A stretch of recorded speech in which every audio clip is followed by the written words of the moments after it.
Hello, family. My name is James Trice, and I'm the creator of a podcast called YANA, or You Are Not Alone. You Are Not Alone is a podcast for Black men. It is more than just a podcast. It's a lifeline and a brotherhood. We're here to create a supportive, judgment-free space where Black men can have real, open conversations about what truly matters to us, from family and relationships to community, sports, culture, politics, faith, sex, race, education, and the challenges of everyday life. We dive deep into it all. Whether you're looking for advice, motivation, prayer, or just the comfort of knowing you're not walking this journey alone. Yana is here for you. This is your space to connect, grow, and be heard, because none of us are meant to do life alone. Look for new episodes weekly wherever you get your podcasts. And look for me on Instagram at jbtrice123. Welcome to YANA.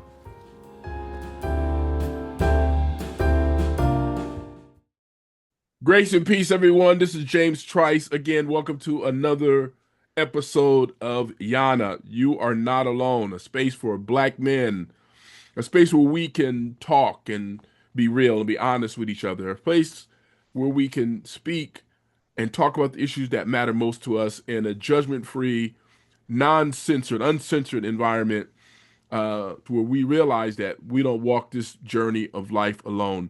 Today's guest, we have none other than Sam Simmons. It's a young man who got the pleasure of knowing over the last several years, doing some great work in our communities and in our community here in Minnesota and all over. I mean, his work is nationally known with regard to really working with Black men and trauma that that we deal with. Most of us deal with, and so I want him to talk about who he is and let's get right into the discussion. Sam, introduce yourself. Tell the audience about what you want them to know about you, and let's get right into the discussion. Oh, wow. It's always interesting to talk about myself, you know. But yeah, I'm a behavioral consultant, licensed chemical dependency counselor, uh, and I do a lot of work around uh, male trauma, specifically more with a focus on Black male trauma and how that relates to the community as a whole. Also, recently authored a book called Just Sam, and basically, it's a book around trying to help people identify what trauma looks like in their lives, and because I believe that the biggest issue, the biggest thing is awareness. If we increase people's awareness and help them connect the dots, then it usually gives them a better plan on how to go forward. So, the whole idea around the trauma, I don't think we ever heal, but we can always get better because Hmm. it just don't go away. I know that people be talking about healing from trauma, but that's one of them things that you just kind of gradually make it uh, have an effect on your life less and less. But you can't do that with a lot. Hmm. Well, thank you so much, and I have a copy of your book, and in our conversation today, I'm going to highlight or ask questions that I've been reading. The book. It's a wonderful, wonderful book, and I appreciate you for doing it. And I'm going to reference some of my questions based on what I've read in your book. But let me ask you this Right. first question, and that is, why did you decide to? Why do you think it's important for us to address trauma, particularly Black male trauma? Good question. Well, the thing what's interesting. My whole uh, journey around this thing called trauma really started. Um, oh my golly, over 30 years ago in my personal life, right? Um, I used to be a truck driver, a local truck driver. Injured my back, had a back injury, ended up going into a pain clinic. There's not as many as there used to be, and the pain clinic was based not just on dealing with pain from a medical standpoint, but emotional, spiritual. and really looking at how your pain was being affected also by how you feel about yourself, Hmm. right? So went through the pain clinic, and what I realized in the pain clinic is that um, there was a pattern, right? Over 70% of our clients who went through because people, everybody suffers pain, but not everybody end up dealing with chronic pain, right? And what we found with some of our clients, especially the ones that got to us, is 70% of them had some type of family trauma in their past. Chemical use, sexual abuse, physical abuse, neglect when they were kids. And one of the things we learned, and this is just one of the things I learned just in general, there was three characteristics that showed up amongst our clients, and it was perfectionism, caretaking, and a workaholic, right? Hmm. And those three characteristics are socially acceptable in our in our communities uh, as a way to hide your trauma. Now, what do I mean by that? Caretaking. I'd rather get in your business than to deal with my business, right? Hmm. And when we get into serious caretaking, that means you don't have boundaries, right? And so now you got to, so if I'm caretaking, there are also a lot of caretakers are not good patients because they don't let other people take care of them, Hmm. right? They don't know how to accept that, right? But again, you see a lot of professionals in that because we used to see a lot toward the end. We started seeing a lot of professionals like lawyers and folks who've been in car accidents. But what was motivating them is to prove that they were worthy of being uh, uh, uh, loved. Okay, perfectionist, all or nothing, black and white. We're talking about hardcore perfection. We're not talking about doing things right. We're talking about a Hmm. person who is hard on themselves, so they appear to be hard on everybody else. Right? They're never satisfied with almost a lot of the stuff they do. The example I use is like if I'm a carpenter and I build a chair, and you say to me, "Ooh, that's a beautiful chair." I remember that there's a crooked screw under the bottom of the chair, and that bothers me. That one little issue, I know it, but I can't accept the fact that somebody just said, "Great job," Hmm. right? Hmm. Okay. And then the workaholic is a big one. Is I feel better at work than I feel at my home, Hmm. and that used to be me. I was when I was married the first time. I knew how to work. I didn't always know how to be a good husband, Hmm.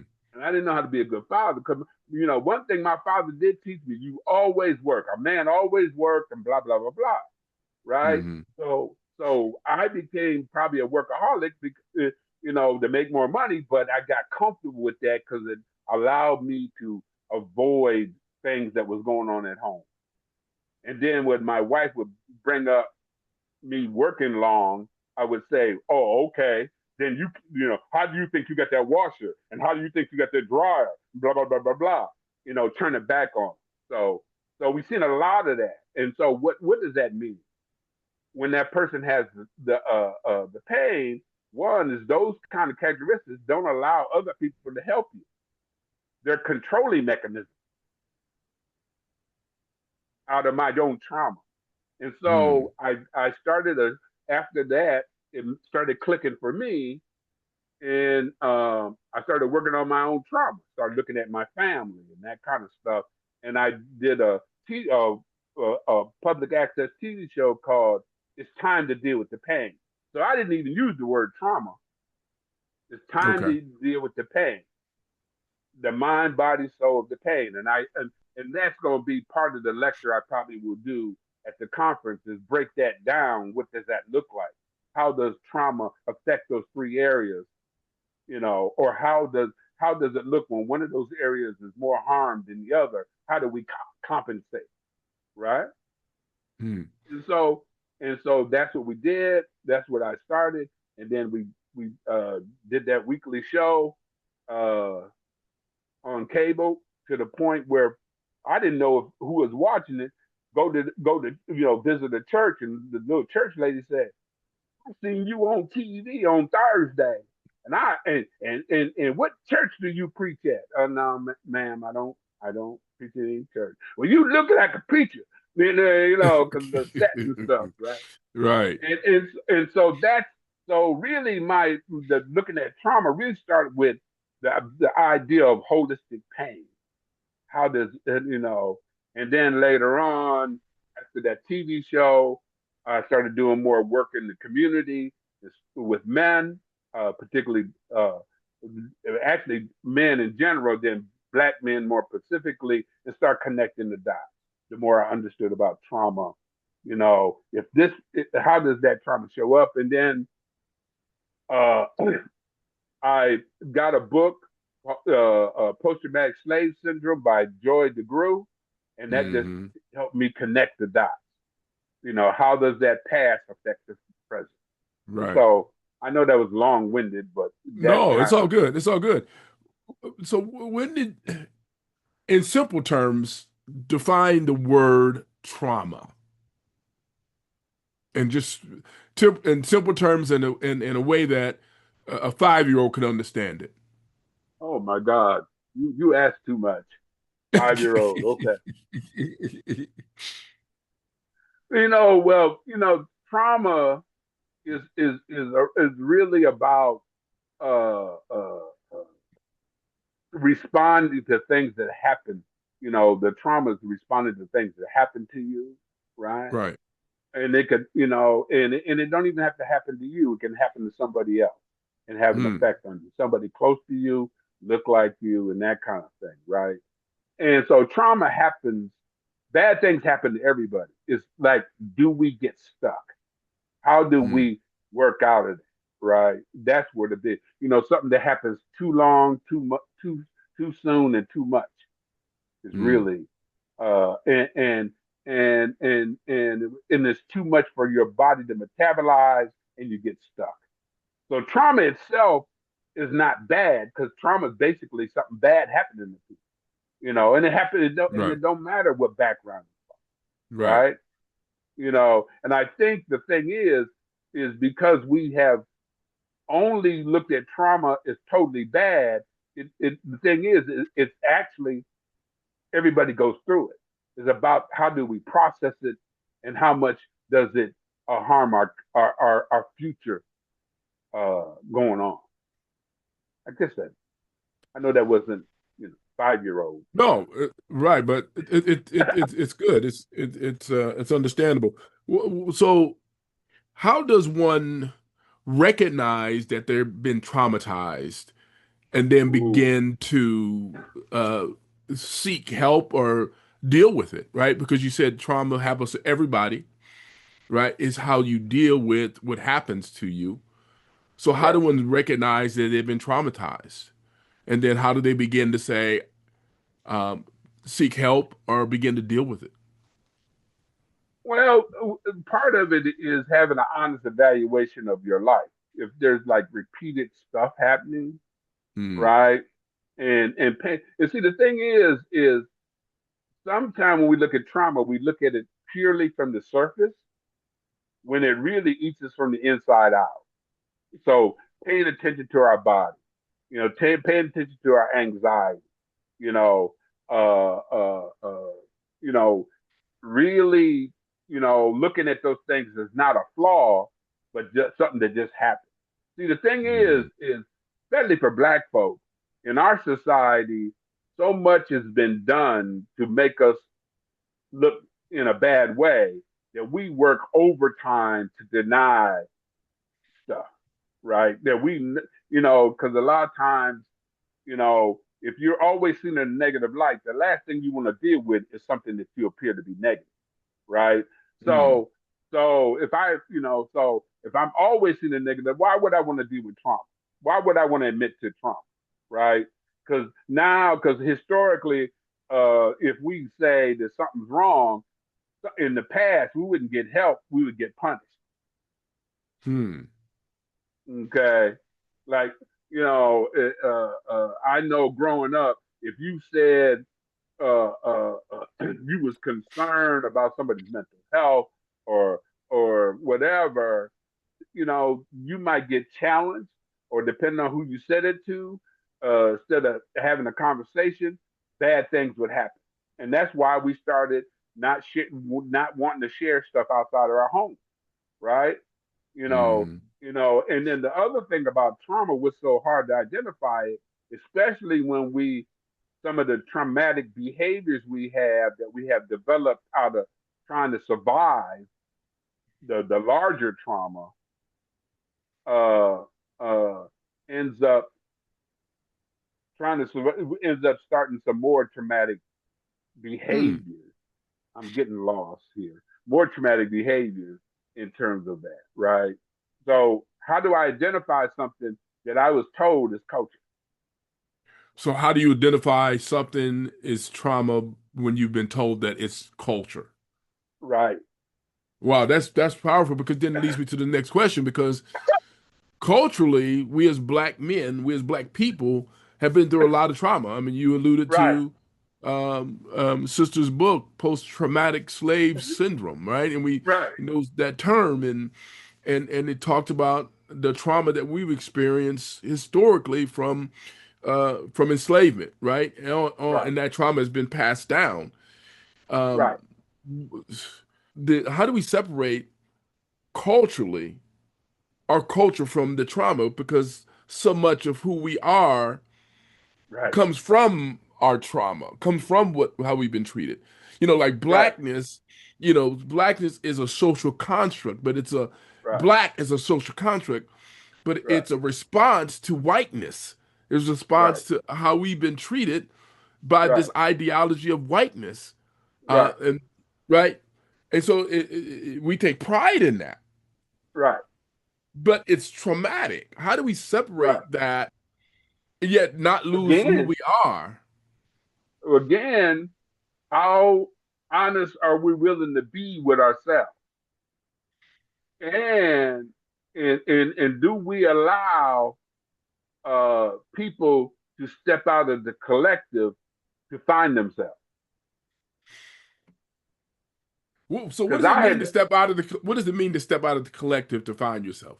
What does that look like? had well, you know as well as I do, probably even better, is that we often talk about African Americans being a collective people. You Yeah. know, okay, and we had to do that no matter what, Right. right? To survive as a group, right? Unfortunately, in some cases it don't leave room for correction within the collective, right? What I mean by that? Uh, Say for example, and I know people, when you start talking about slavery, even black folks, man, that was so back in the day. That was so back in the day, right? But um, Joy has this video. She talks about this black mother and this white mother being at a school event, right? And the black mother says to the white mother, "Ooh, your son is doing really well." And the white mother is thinking to herself, "But your son is doing better than my son, right?" hmm. And so, that boy, uh, he gets on my nerves sometimes. She didn't say a positive thing about it, right? Hmm. Now, on the surface, that looks, wow, what is that all about? But when she used the example, she connects it back to the plantation. You got the mom is in because the mom, even though she had children, she had to be in the field, right? Mm-hmm. And if you got a small child, you might bring the child out in the field with you to sit on the side, right? Master comes up to her and says, this Jimmy man, he's looking strong and spry. And she says to him, "No, master, he's weak and frail and all that other kind of stuff." What was she doing? She was trying to save that boy from either being sold or being treated like a man, trying to Yes. save, okay? Mm-hmm. Come back to the day, my mother used to do the same thing. So that behavior started out of safety. The problem is And the same thing with when I used to do the chronic pain. The problem is it was out of safety, and then you continue to use it past its usefulness, and it starts causing you problems later on. Okay, because you Yeah, keep because you repeating the old keep behavior. speaking it. Yeah, Right. right. So, like for another example, soul food. What is soul food? What is the original? How does soul food originate in our community? What does it start with? Leftovers, Yes, slop, yes. and we Yeah, the made the best leftovers, of it. the things that they threw away, they didn't want to Right. eat. And it was our survival. And then we made it good. That's one thing. See, the other thing about us, we'll make anything look good. Make it look good, smell good, and at the same time, it might not be no good. But we can make it, we can do that. And that's the point I'm getting at. It's like, because what came out of a lot of this is some great Right. things, right? Right. Because now greens and I don't eat chitlins anymore, but chitlins and all of this, these things are But considered but but delicacies now. yeah, yeah, they're great things, but the issue is the more if see the problem is if you don't add in new information, now we got young people who are trying to make soul food healthy. That's an evolution. See, something about one of the things I realized about trauma, it don't let us evolve as much to the person we would love to be Hmm. or could be, Or right? who We are can who we are deep inside, right? Who we right really are, right? or who we could really be. Who we Because could really be. sometimes I Okay. don't think we connect Yeah. with that because we've been criticized so much. Right. And this happens with other cultures too. But like I often say to people, that, if people will say, "Well, why do you always talk about black men?" I said, "Look at me, look at me. What am I? A black man. Why wouldn't I start with me? You start with you." Right. So that threat of black men getting together and doing something like deal with trauma, it's been a task. Because the thing about it, when I first started this in 2009, studied the conference, or even started to work in 2008 with a friend of mine by the name of James Muhammad, and we started in 2008. We came up with the conference in 2009. The idea of that conference, I couldn't get no money to fund it because I was talking Mhm. about black men and healing, not black men going to jail, because we get all kind of money, Yes. jail and I'm not. And look, in CV we're sensitive, so I'm not saying anything wrong with that. That's what you do, Right. right? Right. I'm just saying we got to add some more stuff. And my whole Right. thing is if we work internally, that's why it was black men empowerment through black men healing. It's like if we do some internal work, that would empower us even better to do external work differently. So yeah, so that leads me to this next question I have for you. Why is it so critical for black men in particular to heal from our trauma? And and because and, and I'm adding another question that you can answer. Someone answer both. Ask uh, both. And then why does society have such a problem with black men healing from our trauma? we have a problem with black men here. Okay. Talk about it. When we talk about it, because again, I've gotten more pushback from us initially, Why is that especially though? older. Because again, what is trauma? How do we see trauma as a negative thing, right? Yes. And like I said before, if you're in a society that has done everything it can to present you as negative, why would you want to admit to another negative? Hmm. So then why is it so important? So then again, talk more about why is it so important for black men to heal from our trauma? Because if we don't, it ends up harming everybody close to us and us most of all. It affects the family. It affects the community as a whole. See, the thing is, is so when we started, there's an article we wrote, and one of the things in the article was at the time when you talk about the problems in the black community, what usually comes up? We talk about disparities. We talk about what the system ain't doing, right? And the third one is what black men ain't doing, right? Yes. So, so my thought was, well, let's start there. If that is one of the three things that keep coming up, let's start there, right? And that's why, because it trickles down, right? And the thing is if I can get myself together, then I can be a better partner. I can be a better listener. I can be. I'm not going to be easily offended, right?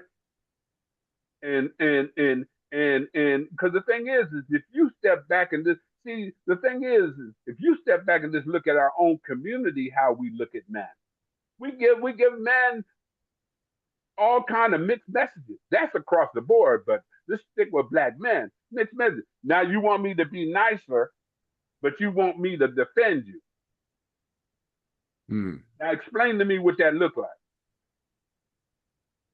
Well, you could be Okay? nice and defend. You could be nice and Oh yeah, defend can someone. you? But what examples are you pushing?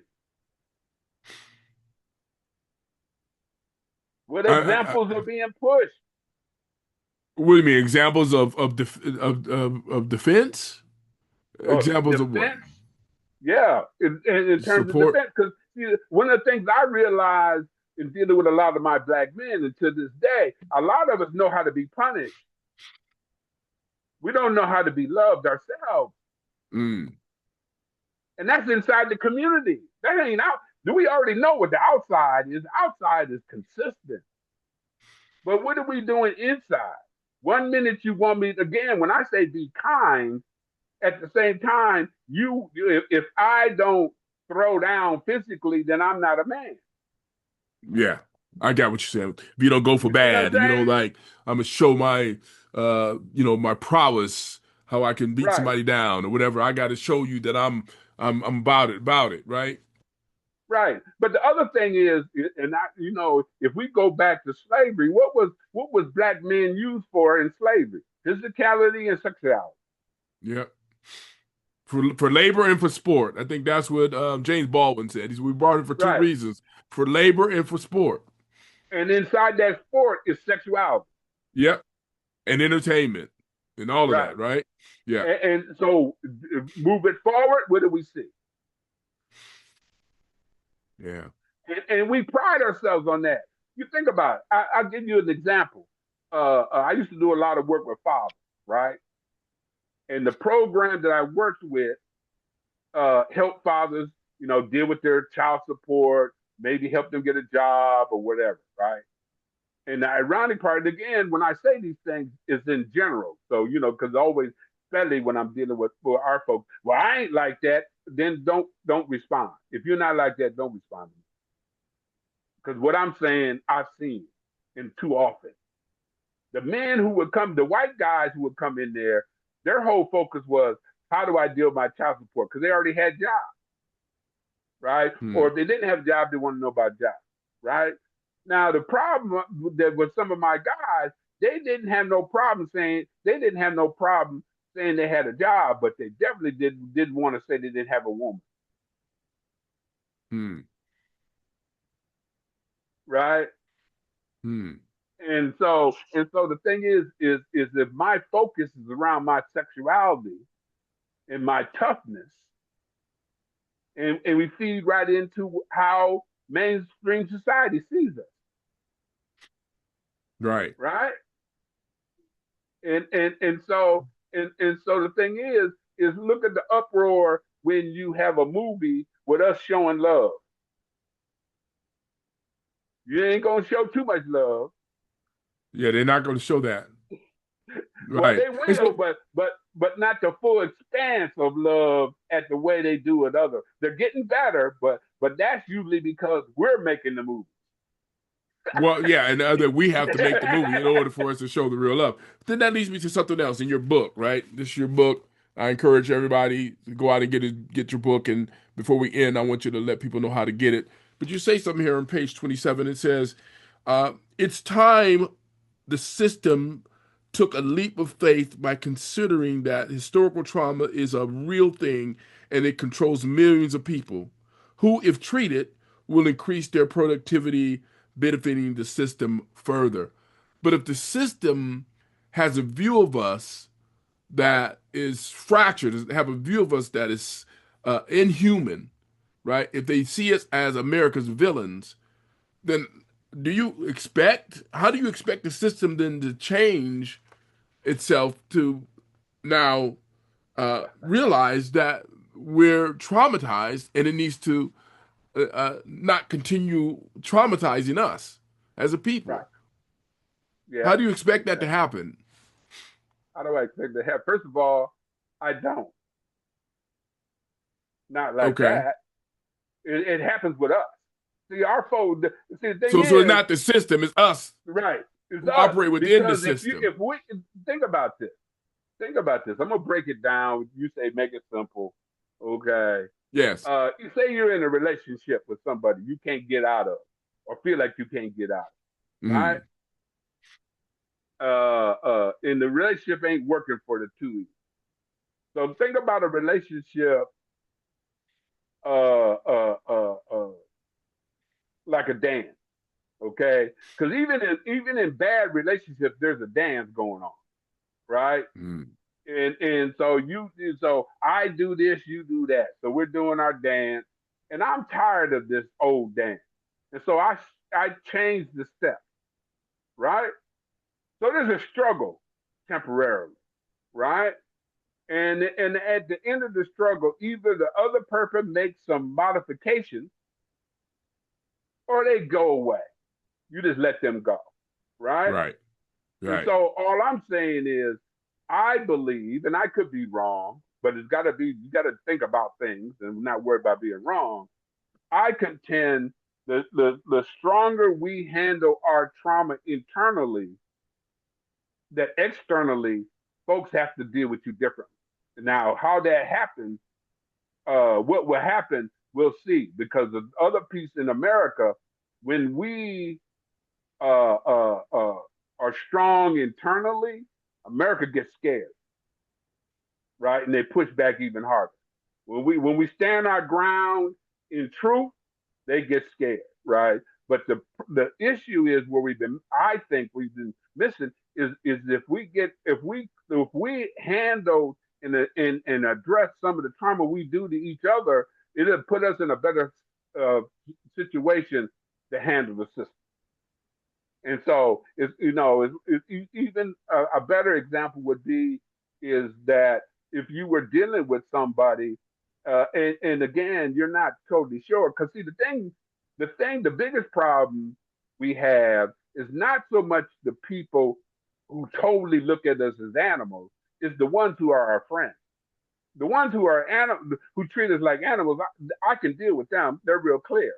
You ever hear Right. people come from down south? They talking about when you come up north, dealing with racism up north was harder than dealing with racism down south. You remember hearing that kind of stuff? Yes. Yes. Yes.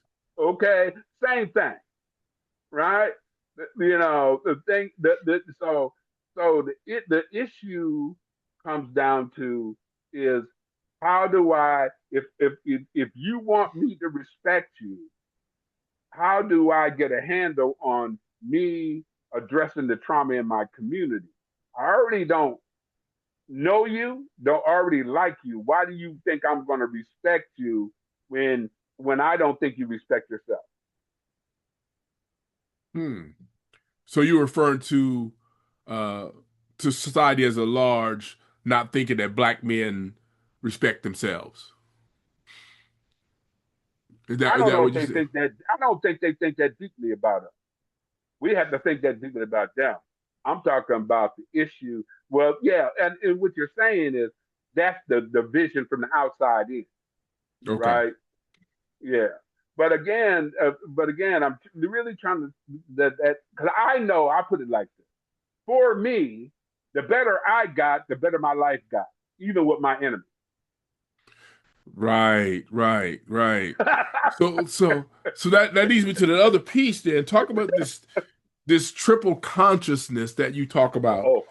Uh-oh. right? The triple Uh-oh. consciousness, because Du Bois talked about the double consciousness, and you added Right. another piece to it.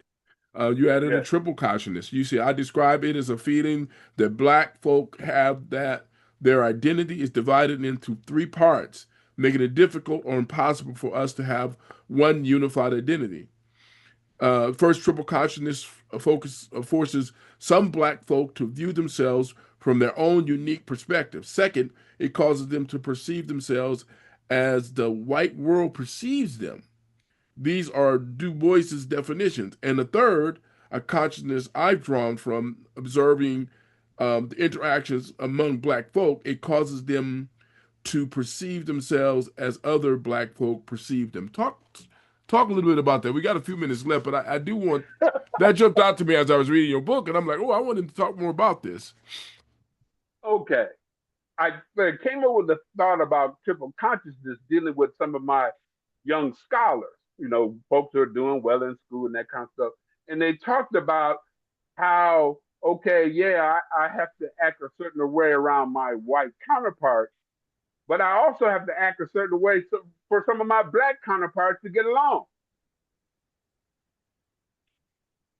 And so, like my cousins and stuff, who now I live in the suburbs, my cousins live in the hood. They talk a different language than I do. Hmm. Triple consciousness. I Hmm. got who I am and believe Right. I am, and who I got to be around certain white, certain in the white community, and then I got to be when I'm in certain black community.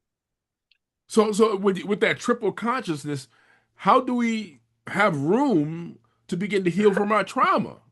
Because we always acting out, But basically. that's I part of the mean, trauma. is it truly us or is it an act? But is it what when you say truly us or the act? What I mean by that, you saying if we're around certain people, we got to act or speak a certain way, right? Suburban Right, folks, or if we're around white folks, we got to, we know we got to. There's certain things we can't say or we shouldn't right, say, right. right? Or with other groups of folks, I mean, whatever, right? And we have this triple consciousness. Which one is truly us? Are all of those us? And we realize we All of have to those play are, a role. but all of those can be part of us. How do you navigate it and be Okay. clear about it, right? So just giving a name to it, right? Hmm. And see, I'm lucky in one way. I act the same no matter who, and I don't care. See, Hmm. and has that cost me financially? Yeah, but am I good with me? Absolutely, yes. So even if you talk to my white colleagues, hey man, that's the way he act all the time, and we just learn, Right. and I am willing to live that consistency. So and that's that's the point I'm trying to make is like there are people who won't do that. They realize they got to make their money. They want their Right, bag, right? right. So they put on this front, and realizing. and, and that's fine. See, I don't spend a lot of time trying to criticize how the folks are function. Just But be I'm talking about clear me. about how you function. Right, and that's Yes, the point, right? How do they, yes, you know? I don't want to critique you, but are you critiquing you? How do you feel about right, you playing right. that role? And that's the biggest thing. How do I start? How do I be honest with me first, and then and then talk about trying to be honest with everybody else, but you ain't honest with you. You don't like Yeah. it's like I ain't got no problem with triple consciousness if you're comfortable with it. If it works for you, I'm just giving the word. See how you, as long as you ain't harming people, Right. right? Or harming yourself, right? Or harming No, yourself. most often, most likely. But again, is how do I learn to have compassion for myself so I can have compassion for others? We got situations sometimes, how do we have the compassion for ourselves, our community, and each other in this environment of chaos? Hmm. Hmm. So we got to find at least one safe space. And I do a good job of that. I got one safe space that I have, and I'm lucky to be able to do that, but I've been conscious about that for a long time, right? And so, and that's why you don't necessarily see me out and about a lot and that kind of stuff, because that's my home is my safe space. I ain't got a lot of time for foolishness, and I ain't got a lot of time for meeting just to be meeting. Right. Which, again, you know, you gotta balance your life, right? If my whole life is based on what I look like and what I think people think of me, that's a problem down the line. And that was part of my Right. problem, right? Fitting in. I'm just a weird black guy. I never fit in with other black people, and Right. and barely fit in with some whites. But at least it was easier there because whatever reason, I could give you some reasons, but it was Well, easier. hmm. Wow. Oh, we don't even have a lot of time. I want to definitely delve deep into that, but we are running out of time here. This goes But I'm quick. not. I'm not proud of that. Okay. Right. And I'm saying, wow, a lot of us are like we're there, and it's like, Right. and we have to Well, navigate these I didn't even spaces. tell you. I didn't even. See, you didn't even get to the book. I don't know if it's in the book or not. Where I grew up in the projects, being beat up Yeah, so much, I was yeah, questioning black folks. right. Yeah, I did read that piece. Yeah. Right. And I see that, right? Because you got a lot of black folk who receive trauma from other black folk, and therefore they don't like other black folk. And they Well, think this, but again, not a lot of us will say that. But the issue is, for me, I say that. But again, by understanding trauma, I could deal with that. See, that's the big piece about understanding trauma. It allows you to have grace for other people. It allowed me to have grace for my mother and father who didn't know no better. It allowed me to have grace for myself because I didn't know no better. See, we got to find grace in things we don't know because of our fears and our conditioning. yeah, yeah. We got to close here in a few seconds here, and before we do that, I want to thank you so much, but I want you to talk a little bit before we close about your annual Black Men Healing Conference that takes place. What is the purpose? What do you hope to accomplish? And what successes have you seen as a result of you of doing these yearly conferences that I think, like I said, are underrated? Well, this is our 18th year, Community Empowerment through Congratulations. Black Men Healing. It will be in June 25th and 26th. We're working on some ways to live stream it, but we have a theme every year, and the theme this year is mind, body, and soul of community healing. Hmm. So we're going to hit all three of those areas, right? And and and we're gonna spend a little bit more time around the area of faith and religion as well this time. This will be the first time we have pieces of focus on that. And then the mental health piece, chemical health piece, the physical piece. So we're trying to think about having folks. We're thinking about having, if we can, massage therapists, and we're gonna have a room for uh, some circle work and that kind of stuff. So it really is a more broader focus because it Hmm. always was not just about men. We just didn't change the name. It was about community, right? And right now, under the circumstances here in Minnesota, uh, this even though we're talking about black men healing, this can apply to anybody, especially in these circumstances, Okay. right? Is And is it and just for black men though? The Black Men Healing Piece oh conference? no, but anybody who's interested in the topic, no matter what background or culture, is invited. Because think about it, we're in Minnesota. Yeah, I Our mean, white, you say in your book Minnesota's the worst. What you say in your book? You said Minnesota may be the second or fourth worst place for black folk to be in 2023. Do you still believe that to be in 2026? um, I don't think we're far off of that. The thing Okay. is that we want to believe more than that, right? It's going to be interesting. I mean, the thing is, I think over the last 5 years, we done shook up stuff here because folks are slightly their eyes are opening now. Now we got to connect the dots culturally with our eyes being open, right? Okay. So, Okay. but the Okay. idea of healing and trauma, people should be interested. See, if we wasn't so, you know, in these silos, if people would realize that our trauma and our healing is actually connected to theirs as well. We're all Hmm. connected, Yes. right? And see, Yes. and the worst thing that ever happened was to emphasize the disconnection and then doubling down on that and then thinking it's okay because you don't do it so directly, you know. All Okay. these mind games we play with each other, Okay. or ourselves, better yet, you know. But Right. I ain't gonna use the word I really have for that because people get mad. I want you to be honest with this. You can say what you want to say, brother. Emotional masturbation. Oh, wow. See? Oh, man. See, we got to have you come back, man. Let's just talk about that. As we close here, man, tell people how they can get a copy of your book and then tell them how they can register for your upcoming conference in June, Black Men Healing conference, and then say a few last words to black men who are listening and everybody who's listening to you right now. Well, let me see. The first thing is that you can get the book on Amazon. It's on Amazon, Mm-hmm. so that'd be the best way to get the book. Um, you can go to healingbrothers.com about the conference. Registration is not open yet.